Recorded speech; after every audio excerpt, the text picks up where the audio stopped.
Hi എല്ലാ കൂട്ടുകാർക്കും എൻ്റെ ക്രിസ്മസ് ആശംസകൾ. വിശാലിനിയുടെ നാളത്തെ എപ്പിസോഡ് ആരംഭിക്കുമ്പോൾ രാഘവൻ നായർ സത്യഭാമയോട് ചോദിക്കുകയാണ്, ശാരദാമ്മയൊക്കെ വിളിച്ചു വരുത്തേണ്ട ആവശ്യമുണ്ടോ? വിഷ്ണു പറഞ്ഞതുപോലെ ശാലിനി കള്ളമാണ് പറയുന്നതെങ്കിൽ അതിന് പിന്നിൽ എന്തോ തക്കതായ കാരണമുണ്ടാകില്ലേ? അത് കേട്ട് സുസ്മിത പറയുകയാണ്, അങ്കിള് പറയുന്നത് ന്യായമാണ്. ശാലിനി എന്തായാലും വാ തുറക്കില്ല. വിഷ്ണുവേട്ടൻ ഒട്ട് പറഞ്ഞിട്ടുമില്ല. എന്തായാലും ഒരു കാരണമുണ്ടാകുമല്ലോ. പക്ഷേ ഫാമാൻറ്റിക്കോ എനിക്കോ ഇതിനെപ്പറ്റി ഒന്നും അറിയത്തുമില്ല. ഇനി അങ്കിളിന് എന്തെങ്കിലും അറിയാമെങ്കിൽ പറയുമെന്ന് രാഘവൻ നായരോട് പറയുകയാണ് സുസ്മിത. അന്നേരം ശാലിനി ഒന്ന് നോക്കിയിട്ട് രാഘവൻ നായർ ശാലിനിക്ക് വാക്ക് കൊടുത്തത് ഓർക്കുകയാണ്. പ്രീതിക്കും പറയാൻ കേട്ടോന്ന് സുസ്മിത പറയുമ്പോൾ കരഞ്ഞ സങ്കടത്തോടെ പ്രീതി മനസ്സിൽ കരുതുകയാണ്. അവസരം മുതലെടുത്ത് ചോര ഊറ്റുകയാണ്. അല്ലേടി പെൺചെന്നായേ. അത് മനസ്സിലാക്കി എന്ന പോലെ സുസ്മിത കരുതുകയാണ്. നീ ഇപ്പോൾ പലതും എന്നെപ്പറ്റി ചിന്തിക്കുന്നുണ്ടെന്ന് എനിക്കറിയാം. പക്ഷെ നിന്നെക്കൊണ്ട് ഇപ്പോൾ അത് മാത്രമേ പറ്റുകയുള്ളൂ. ശാലിനിയുടെ സഖ്യകക്ഷിയായിട്ട് നിന്ന് നീ ഒരുപാട് കളിച്ചതല്ലേ. ഇപ്പോൾ അവളെ ആയുധമാക്കി തന്നെ നിന്നെ ഞാൻ വീഴ്ത്തുകയാണ്. ശാരദാമ്മ ഒന്ന് വന്നോട്ടെ, ഇതിനൊക്കെ ഇപ്പം തീർപ്പുണ്ടാകും എന്നൊക്കെ ചിന്തിച്ച് നിൽക്കുകയാണ് സുസ്മിത. അതേസമയം വളരെ സന്തോഷത്തോടു കൂടി അകത്തേക്ക് വന്ന ശാരദാമ്മ എല്ലാവർക്കും നമസ്കാരമൊക്കെ പറഞ്ഞിട്ട് എന്താണാവോ വിളിപ്പിച്ചതെന്ന് ഭാമയോട് ചോദിക്കുകയാണ്. അന്നേരം പുച്ഛഭാവത്തിൽ തന്നെ സത്യഭാമ പറയുകയാണ്, ഒരു വിശേഷമുണ്ട്, നിങ്ങളുടെ മകൾ ഗർഭിണിയാണ്.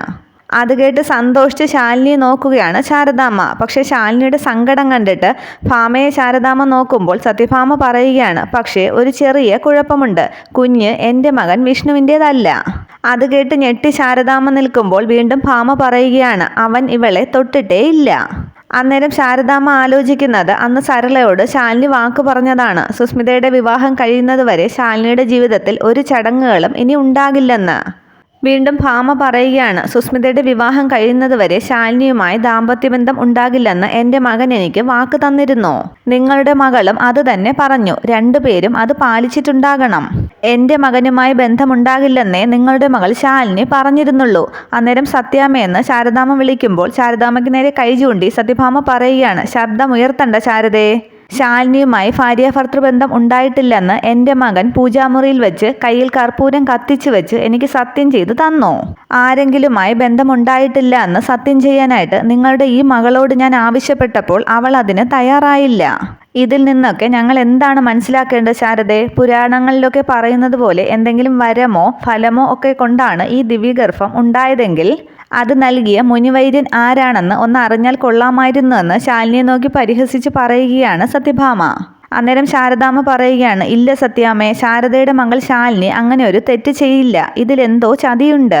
അന്നേരം സുസ്മിത ചോദിക്കുകയാണ്, ആര് ചതിച്ചു എന്നാണ് ശാരദാമ്മ പറയുന്നത്? നിങ്ങളുടെ മകളെ ക്രൂശിക്കാനായിട്ട് ഇവിടെ ആരും ഒന്നും ചെയ്തിട്ടില്ല. താൻ ഗർഭിണിയാണെന്ന് ശാലിനി തന്നെയാണ് ഞങ്ങളോടൊക്കെ പറഞ്ഞത്. അത് തെളിയിക്കാനായിട്ട് മെഡിക്കൽ റെക്കോർഡ്സൊക്കെ കാട്ടിത്തന്നതും അവൾ തന്നെയാണ്. അന്നേരം ശാലിനിയെ പിടിച്ച് കുലുക്കിയിട്ട് ശാരദാമ്മ ചോദിക്കുകയാണ്, ശാലിനി എടി, ആരെ രക്ഷിക്കാനായിട്ടാണ് നീ ഈ കള്ളങ്ങളൊക്കെ പറയുന്നത്? നിന്റെ ജീവിതം വെച്ചിട്ടാണ് നീ ഇതൊക്കെ ചെയ്തെന്ന് ഓർമ്മ വേണം എന്നൊക്കെ ശാരദാമ്മ ചോദിക്കുകയാണ്. പക്ഷെ ഒരു ഉത്തരവും നൽകാതെ നിൽക്കുകയാണ് ശാലിനി. അന്നേരം സത്യഭാമ പറയുകയാണ്, കണ്ടില്ലേ, ഇവൾ വാ തുറക്കില്ല, ഇവൾ മറുപടിയും പറയില്ല. വീണ്ടും ശാരദാമ്മ പറയുകയാണ്, ഇവൾ ഒരു കുറ്റവും ചെയ്യില്ല, ഇവളെ എനിക്ക് പൂർണ്ണ വിശ്വാസമാണ്. ഇതിൽ വേറെന്തോ ആണ്. അന്നേരം ഭാമ പറയുകയാണ്, വേറെന്തോ ആണെങ്കിൽ അതിനുള്ള കാരണം ഇവൾ തന്നെ പറയണം. ഈ നിമിഷം അവളത് പറഞ്ഞാൽ ഞാൻ ക്ഷമിക്കാൻ തയ്യാറാണെന്നും സത്യഭാമ പറയുന്നു.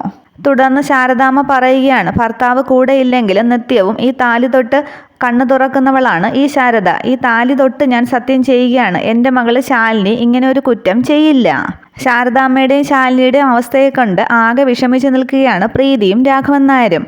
അന്നേരം ഭാമ പറയുകയാണ്, സത്യഭാമയ്ക്ക് വിശ്വസിക്കാൻ നിങ്ങളുടെ ഈ സർട്ടിഫിക്കറ്റ് പോരെ ശാരദേ. നിങ്ങളുടെ മകളുടെ കഴുത്തിലും കിടപ്പുണ്ടല്ലോ ഒരു താലി എന്നും പറഞ്ഞ് ശാലിനിയുടെ താലി പൊക്കിയെടുക്കുകയാണ് സത്യഭാമ. എന്നിട്ട് പറയുകയാണ്, ഈ താലിയിൽ തൊട്ട് ഇവള് സത്യം ചെയ്യട്ടെ, ആരുമായിട്ടും ഒരു ബന്ധവും ഉണ്ടായിട്ടില്ലെന്ന്.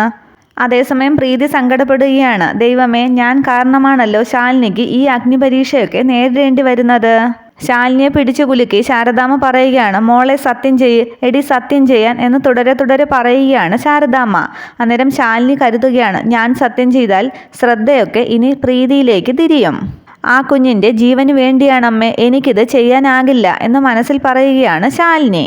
എന്താടി, സത്യം ചെയ്യാൻ നിനക്ക് പറ്റുമോ എന്ന് ശാലിനിയെ പിടിച്ചു കുലുക്കി വീണ്ടും ഭാമ ചോദിക്കുമ്പോൾ ശാലിനി എന്ന് വിളിക്കുകയാണ് ശാരദാമ്മ. അന്നേരം മിണ്ടാതെ നിൽക്കുന്ന ശാലിനിയെ കണ്ട് ഭാമ പറയുകയാണ്, ഇവള് കുറ്റം സമ്മതിച്ചതിന് തുല്യമാണ് ഈ നിൽപ്പ്. പറ ശാരദാമ്മ, ഇനി ഞാൻ എന്താണ് ചെയ്യേണ്ടതെന്ന് ഭാമ ചോദിക്കുമ്പോൾ ശാരദാമ്മ പറയുകയാണ്, സത്യാമ്മേ, ശാലിനി എന്തായാലും ഇങ്ങനെ ഒരു കുറ്റം ചെയ്യില്ല. അന്നേരം ഭാമ ചോദിക്കുകയാണ്, അങ്ങനെ ഒരു ബോധ്യമുണ്ടല്ലോ നിങ്ങൾക്ക്? പക്ഷേ സത്യഭാമയ്ക്ക് അങ്ങനെ ഒരു വിശ്വാസമില്ല. അതുകൊണ്ട് ശാരദേ, നിങ്ങളിവളെ അങ്ങ് കൊണ്ടുപോയിക്കോ. ഞാനിവളോട് കാര്യങ്ങളൊക്കെ ചോദിച്ച് മനസ്സിലാക്കിയിട്ട് സത്യാമ്മയെ വിവരം അറിയിക്കാമെന്ന് ശാരദാമ്മ പറയുമ്പോൾ തൊഴുത് സത്യഭാമ പറയുകയാണ്, അയ്യോ, അങ്ങനെ വല്ലാതെ ബുദ്ധിമുട്ടി കളയല്ലേ ശാരദേ. സത്യഭാമയുടെ കോടതിയിൽ ഇതിനുള്ള അന്തിമ വിചാരണയാണ് ഇന്നിവിടെ നടക്കുന്നത്. ഇനി ഈ കേസ് ഇവിടെ എടുക്കില്ല. ശിക്ഷ വിധിച്ചു കഴിഞ്ഞു. ഇനി അപ്പീലും ഇല്ല. ശാരദയ്ക്ക് ഇവളെ എന്നേക്കുമായി സ്വന്തം വീട്ടിലേക്ക് കൂട്ടിക്കൊണ്ടുപോകാം. ശാലിനിക്കിനി സത്യഭാമയുടെ വീട്ടിലേക്ക് പ്രവേശനമില്ല ജീവിതത്തിൽ ഒരിക്കലും. കൂട്ടിക്കൊണ്ടുപോ ശാരദ ഈ അസത്തിനെ എന്ന് ശാലിനിയെ നോക്കി ഭാമ പറയുമ്പോൾ തൊഴുത് വീണ്ടും ശാരദാമ്മ പറയുകയാണ്, അയ്യോ, അങ്ങനെ പറയല്ലേ സത്യാമ്മേ. എൻ്റെ മകളുടെ ജീവിതമാണ് തകരുന്നത്. അന്നേരം ഭാമ പറയുകയാണ്, നിങ്ങളുടെ മകളുടെ ജീവിതം തകർക്കുന്നത് ഞാനല്ല, ദേ ഇവള് തന്നെയാണ്. തുടർന്ന് കടക്കടി പുറത്തെന്ന് ശാലിനിയോട് ഭാമ പറയുമ്പോൾ ശാരദാമ്മ ചോദിക്കുകയാണ്, സത്യാമ്മേ, ഒന്നുകൂടെ ഒന്ന് ആലോചിച്ചിട്ട്. ദേഷ്യത്തോടെ ഭാമ ചോദിക്കുകയാണ്, ശാരദെ, നിങ്ങളിവളെ മര്യാദയ്ക്ക് കൂട്ടിക്കൊണ്ടു പോകുന്നോ അതോ ഞാൻ തന്നെ ഇവളെ കഴുത്തിന് പിടിച്ച് ഗേറ്റിന് പുറത്തേക്ക് തള്ളണോ? തൊഴുതു തന്നെ ശാരദാമ്മ നിൽക്കുമ്പോൾ ഭാമ പറയുകയാണ്, ശരി, ഞാൻ തന്നെ ചെയ്യാം എന്ന് പറഞ്ഞ് ശാലിനിയുടെ അടുത്തേക്ക് ചെല്ലുമ്പോൾ കൈകൊണ്ട് തടുത്ത് ശാലിനി പറയുകയാണ്, വേണ്ട, ആരും എന്നെ പിടിച്ച് പുറത്താക്കണ്ട, ഞാൻ തനിയെ തന്നെ പൊയ്ക്കോളാം. അത് കേട്ട് സങ്കടത്തോളം മോളെ എന്ന് ശാരദാമ്മ വിളിക്കുമ്പോൾ ഇറങ്ങാം അമ്മയെന്നും പറഞ്ഞ് ശാരദാമ്മയുടെ കൈ പിടിച്ച് പുറത്തേക്ക് ഇറങ്ങാൻ തുടങ്ങുകയാണ് ശാലിനി. അന്നേരം സുസ്മിത പറയുകയാണ്, നിക്കടി എവിടെ? ഭാമാൻറ്റി പറഞ്ഞത് നീ കേട്ടില്ലേ? നിനക്കിനി ഈ വീട്ടിലേക്ക് സ്ഥാനമില്ലെന്ന്. അതുകൊണ്ട് നീ ഈ വീട്ടിലേക്ക് കൊണ്ടുവന്ന തുണിയോ മണിയോ എന്താണെന്ന് വെച്ചാൽ അതെല്ലാം വാരിക്കെട്ടിക്കൊണ്ടങ്ങ് പൊയ്ക്കോളണം. കാലിലിട്ട് തേഞ്ഞൊരു പഴഞ്ചെരുപ്പ് പോലും ഇവിടെ ഉണ്ടാകാൻ പാടില്ല. വാരിക്കൂട്ടിയിട്ട് കത്തിക്കും ഞാൻ. അത് കേട്ട് ശാലിനി തൻ്റെ സാധനങ്ങളൊക്കെ എടുക്കാനായി മുകളിലത്തെ റൂമിലേക്ക് പോകുന്നു. ശാലിനി പോകുന്നത് കണ്ട് സുസ്മിത കരുതുകയാണ്, അവളെ അങ്ങനെയങ്ങ് വിട്ടാൽ പറ്റില്ലല്ലോ, ഒരു ഫിനിഷിംഗ് ടച്ചപ്പ് കൂടി കൊടുത്തേക്കാം. അത്രയും വിചാരിച്ച് ശാലിനിയുടെ കൂടെ മുകളിലേക്ക് കയറി പോവുകയാണ് സുസ്മിതയും. അതേസമയം റൂമിലെത്തിയ ശാലിനി തൻ്റെ സാധനങ്ങളൊക്കെ എടുത്ത് ബാഗിലേക്ക് വയ്ക്കുകയാണ്. അതേസമയം അവിടേക്ക് വന്ന സുസ്മിത ശാലിനിയെ കളിയാക്കി അവിടെ ചാരി നിന്ന് പാട്ടൊക്കെ പാടുന്നു. സുസ്മിത പറയുകയാണ്, കുറച്ച് പഴയ പാട്ടാണ്, പക്ഷേ നിൻ്റെ ഈ സിറ്റുവേഷന് മാച്ച് ആവുമെന്ന് തോന്നുന്നു.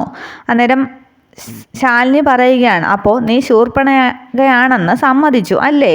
അന്നേരം സുസ്മിത പറയുകയാണ്, എന്നിൽ നിന്നും വിഷ്ണുവേട്ടനെ തട്ടിയെടുത്തത് നീയാണ്. അപ്പോൾ അത് തിരിച്ചു പിടിക്കാൻ വേണ്ടി ഞാൻ ശൂർപ്പണകയോ കയ്യേയോ ആരുമാകും. അന്നേരം കളിയാക്കി ശാലിനി പറയുകയാണ്, പോരട്ടെ, നിന്റെ പര്യായങ്ങൾ ഓരോന്നായിട്ട്. അന്നേരം സുസ്മിത പറയുകയാണ്, നീ സീതാവേഷം കെട്ടി കുറേ കാലം നടന്നതല്ലേ ഇവിടെ, ഇനി നിന്റെ വനവാസ കാലമാണ്.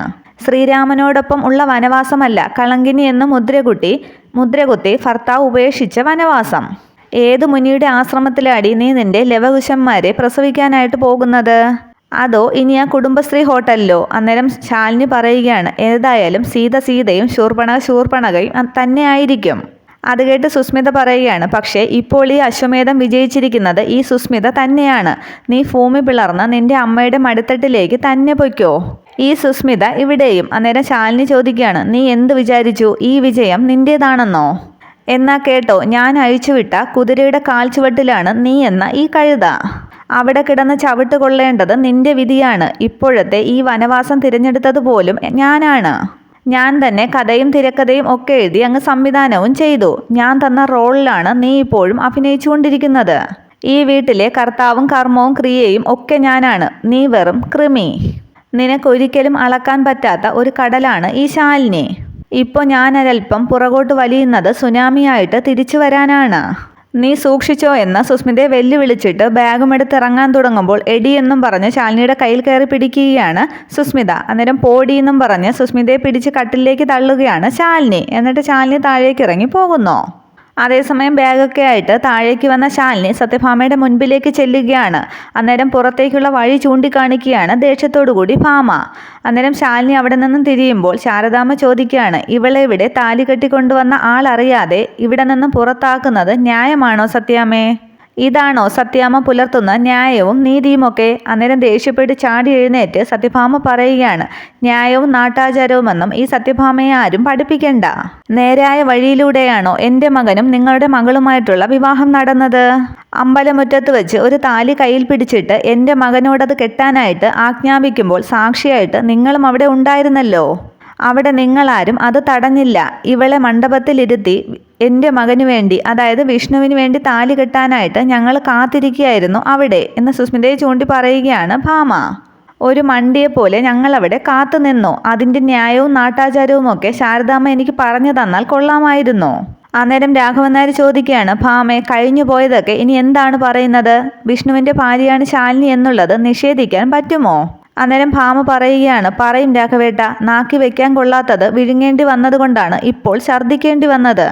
വീടിൻ്റെ പിൻവാതിൽ കൂടി വന്നവൾ ഇത്രയും പുണ്യം ചെയ്തു വച്ചിരിക്കുമ്പോൾ ചൂലെടുത്ത് അടിച്ചു പുറത്താക്കാത്തത് ഈ സത്യഭാമ കാണിക്കുന്ന കരുണയാണ്. മകളെയും വിളിച്ചോണ്ട് ഇറങ്ങിപ്പോ ശാരദയെന്ന് ശാരദാമ്മയോട് പറയുമ്പോൾ ശാരദാമ്മ ചോദിക്കുകയാണ്, അപ്പോൾ ശാലിനി തെറ്റ് ചെയ്തു എന്ന് സമ്മതിക്കുകയാണ് അല്ലേ? എന്താ സംശയമെന്ന് സത്യഭാമ ചോദിക്കുമ്പോൾ ശാരദാമ്മ ചോദിക്കുകയാണ്, ഇവരുടെ ഭർത്താവിനും അതേ അഭിപ്രായം തന്നെയാണോ?